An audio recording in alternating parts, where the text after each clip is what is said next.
नमस्कार साथियों, स्वागत है आपका दिव्यांशी इंग्लिश पॉइंट में। तो साथियों, यदि अभी तक आपने मेरे चैनल को सब्सक्राइब नहीं किया तो चैनल को सब्सक्राइब कर दीजिए, वीडियो को लाइक कर दीजिए, बेल आइकन को प्रेस कर दीजिए ताकि आगे आने वाली सूचनाओं का नोटिफिकेशन सबसे पहले आपको मिल सके। तो साथियों, इस समय की एक बहुत बड़ी अपडेट आ रही है। अपडेट क्या आ रही है कि कोर्ट से उम्र सीमा में छूट नहीं मिली, हालांकि उसकी सुनवाई आज भी होनी है। जो अभ्यर्थियों ने मुकदमा डाला है उसकी सुनवाई आज भी होनी है, कल भी हो चुकी है, अभी भी फाइनल डिसीजन नहीं आया है। लेकिन जहाँ तक उम्मीद है वहाँ तक कोई छूट नहीं मिलने वाली है। तो जो अभ्यर्थी टीजीटी के साथ साथ एलटी की तैयारी कर रहे हैं तो उनसे मेरा एक ही बात का निवेदन है कि आप केवल टीजीटी की तैयारी करिए, क्योंकि उसमें उम्र सीमा में छूट मिलने की कोई भी उम्मीद नहीं है। इस बात से अभ्यर्थियों में घोर निराशा है कि 7 साल बाद भर्ती सरकार दे, उसके सज़ा अभ्यर्थी भुगते, नियमावली सरकार चेंज करे, सज़ा अभ्यर्थी भुगते, नियमावली चेंज करने में 10 साल सरकार को लगे, सज़ा अभ्यर्थी भुगते। ठीक है, आहर्ता विवाद सरकार सॉल्व करवाए, उसको सॉल्व करने में 10 साल सरकार को लगे और सज़ा अभ्यर्थी भुगते। ये बहुत ही गलत है। कभी कभी तो ऐसा लगता है कि उत्तर प्रदेश में जो है वो तानाशाही चल रही है।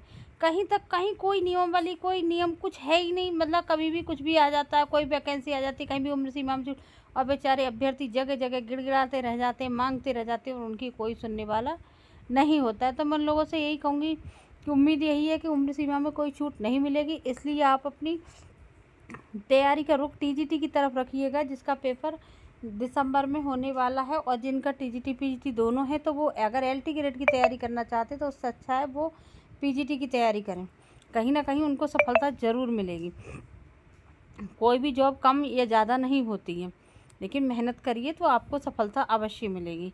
क्योंकि हम लोग सरकार के खिलाफ़ नहीं लड़ सकते, हम आयोग के खिलाफ़ नहीं लड़ सकते। अगर हम ज़्यादा लड़ने जाएंगे तो हम पर लाठियाँ बरसा दी जाएंगी।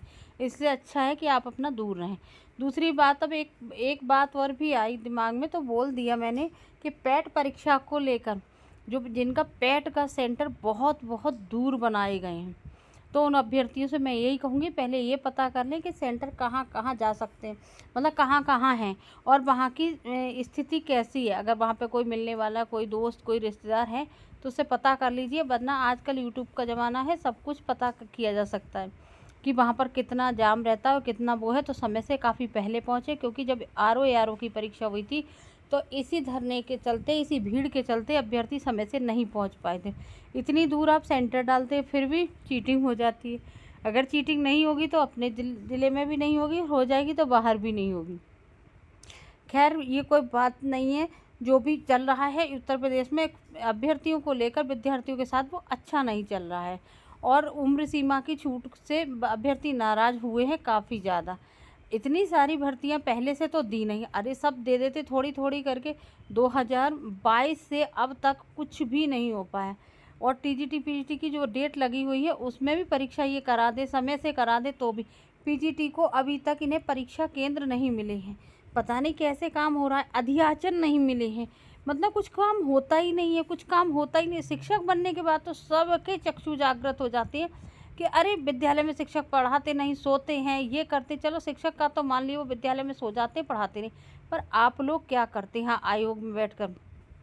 शिक्षक को तो मिलती है धूप, गर्मी, ठंड, और आप लोगों को तो मिलते हीटर वाले कमरे, एसी वाले कमरे। ठीक है, और शिक्षक वहाँ पर छात्रों के बीच में रहता है, वो शिकायत करना, उनको पढ़ाना, उनका ध्यान रखना, सब कुछ शिक्षक को करना पड़ता है। आप लोग वहाँ एसी में बैठकर पूरे दिन क्या करते हैं? आप लोग भी तो अपना कुछ बताएं। अध्याचन आपको मिले नहीं, नई वैकेंसी आपने निकाली नहीं, इसी वजह से कि अध्याचन नहीं मिले। पुराना एग्ज़ाम आप करा नहीं पाए, न टीजीटी का न पीजीटी का। तो मेरे को समझ में नहीं आता है कि चल क्या रहा है। ऐसे ही होमगार्ड की भर्ती भी अखबारों तक सीमित होकर रह गई है, सिपाही की भर्ती अखबारों तक सीमित होकर रह गई। हाँ भैया, एसआई की भर्ती ज़रूर आ गई है, तो जो एसआई वाले अभ्यर्थी हैं वो एसआई की तैयारी करें। बाकी जिसको जो मौका मिल रहा है पढ़ लीजिए, क्योंकि यूपी का कुछ नहीं पता है कब तक भर्ती आ रही है और कब ख़त्म हो जाए, कब काम होगा और कब नहीं होगा। तो मेरा अभ्यर्थी से बस इतना ही कहना है। लेकिन आज शाम तक कोर्ट के डिसीजन का आप लोग बेसब्री से इंतज़ार करिए। हो सकता है अगर किस्मत हम लोगों की अच्छी हुई तो मौका मिल जाए, नहीं होगी किस्मत अच्छी तो नहीं मिल पाएगा। लेकिन इससे टूटने की ज़रूरत नहीं है, बल्कि जो आगामी भर्ती हमारे सामने है टीजीटी पीजीटी की, उसको ध्यान में रखिएगा।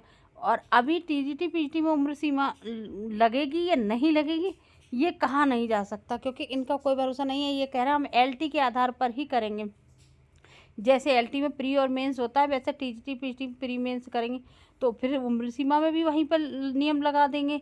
अब पता नहीं ये क्या कर सकते हैं, और उम्र सीमा में छूट मिलेगी ये तो सपने देखना भी मत। तो इसलिए जो भर्ती आपके सामने खड़ी है आप उसी पर मेहनत करिए, उसी पर ध्यान दीजिए। ईश्वर ने चाहा तो आपको इसी में सफलता मिलेगी। शाम तक जो भी अपडेट होती है मैं आप लोगों के साथ शेयर करूँगी, और ये वीडियो दोस्तों के साथ शेयर कर दीजिएगा।